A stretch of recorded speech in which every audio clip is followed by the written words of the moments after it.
ಇದೀಗ ತಾನೇ ಬೃಹತ್ ಸಮಾವೇಶವನ್ನ ಸಿಎಂ ಕುಮಾರಸ್ವಾಮಿ ನಡೆಸಿದ್ರು. ನಿಖಿಲ್ ಕುಮಾರಸ್ವಾಮಿ ಅವರು ಬಹಳಷ್ಟು ಇವತ್ತು ನಾಮಪತ್ರವನ್ನು ಸಲ್ಲಿಕೆ ಮಾಡಿದ್ರು. ಬೃಹತ್ ಸಂಖ್ಯೆಯಲ್ಲಿ ಈಗಾಗಲೇ ಜನಸಂಖ್ಯೆ ಸೇರಿತ್ತು. ಈಗಾಗಲೇ ಕುಮಾರಸ್ವಾಮಿ ಅವರು ಕೂಡ ಬೃಹತ್ ಸಮಾವೇಶವನ್ನ ಉದ್ದೇಶ ಮಾಡಿ ಭಾಷಣವನ್ನು ಕೂಡ ಮಾಡಿದ್ರು. ಬಹಳಷ್ಟು ಜನಸಂಖ್ಯೆ ಸೇರಿತ್ತು. ಇದೀಗ ನಮ್ಮ ಜೊತೆ ಕುಮಾರಸ್ವಾಮಿ ಅವರು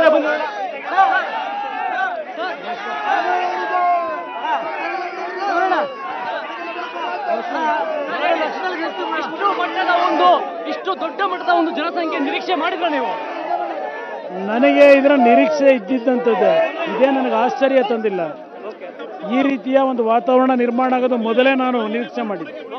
ಸೊ ಎಲ್ಲೋ ಸುಮಲತಾ ಅವರು ಇವತ್ತು ಚುನಾವಣಾ ಆಯೋಗಕ್ಕೆ ದೂರನ್ನ ಕೊಡ್ತಾರೆ. ಸುಮಲತಾ ಅವರು ನಂಗೆ JDS ಕಾರ್ಯಕರ್ತನ ಥ್ರೆಟ್ ಇದೆ, ಸೊ ಹಿಂದೆ ಸರಿಯುವಂತೆ ಇದು ಮಾಡ್ತಿದ್ದಾರೆ ಅಂತ ಹೇಳಿ. ನನಗೆ ಅವರ ನಡವಳಿಕೆ ನೋಡಿದಾಗ ಎರಡೇ ದಿನಕ್ಕೆ ಯುದ್ಧರಂಗದಿಂದ ಪಲಾಯನವಾದ ಮಾಡ್ತಾರೆ ಅನ್ನುವಂತಕ್ಕಂಥ ಭಾವನೆ ಶುರುವಾಗಿದೆ. ಇಷ್ಟು ದೊಡ್ಡ ಮಟ್ಟದ ಜನಸಂಖ್ಯೆ ನೋಡಿದ್ರೆ ಇವತ್ತು ನಿಖಿಲ್ ಕುಮಾರಸ್ವಾಮಿ ಎಷ್ಟು ಅಂತರದಿಂದ ಗೆಲ್ಲಬಹುದು? 5 ಲಕ್ಷ ಮತದಲ್ಲಿ ಅವರು ಗೆಲ್ತಾರೆ ಅಂತಕ್ಕಂಥ ವಿಶ್ವಾಸ ಇದೆ. ಕನಿಷ್ಠ 5 ಲಕ್ಷ ಮತ, ಹೆಚ್ಚಿನ ಮತದಲ್ಲಿ. ಮತ್ತೆ ಇವತ್ತು ಆ ಜೋಡೆತ್ತು ಅನ್ನತಕ್ಕಂಥ ಪದನೇ ಸೌಂಡ್ ಆಯ್ತು. ಇವತ್ತು ನೀವು ವೇದಿಕೆ ಮೇಲೆ ಕೂಡ ಇದು ಮಾಡಿದ್ರಿ. ಕುಮಾರ್ ಅವರು ದುಡಿಮೆ ಮಾಡ್ತಕ್ಕಂಥ ಜೋಡೆತ್ತುಗಳು, ಆ ಜೋಡೆತ್ತುಗಳು ದುಡಿಮೆಗೆ ಉಪಯೋಗ ಬರಲ್ಲ, ಶೋಕಿ ಎತ್ತುಗಳು. ಕೊನೆಯದಾಗಿ ಏನ್ ಹೇಳ್ತಾರೋ ಸದ್ಯ ಮಂಡ್ಯ ಜನತೆಗೆ? ಈ ಚುನಾವಣೆ ಕಾಂಗ್ರೆಸ್ JDS ನ ಅಭ್ಯರ್ಥಿ ಗೆಲ್ಲದಲ್ಲಿ ಸಂಶಯವೇ ಬೇಡ.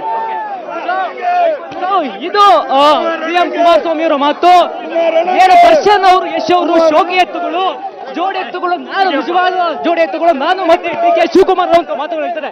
ಯಾವ ಪರ್ಸನ್ ವಿರೋಧ ಮಂಡ್ಯ.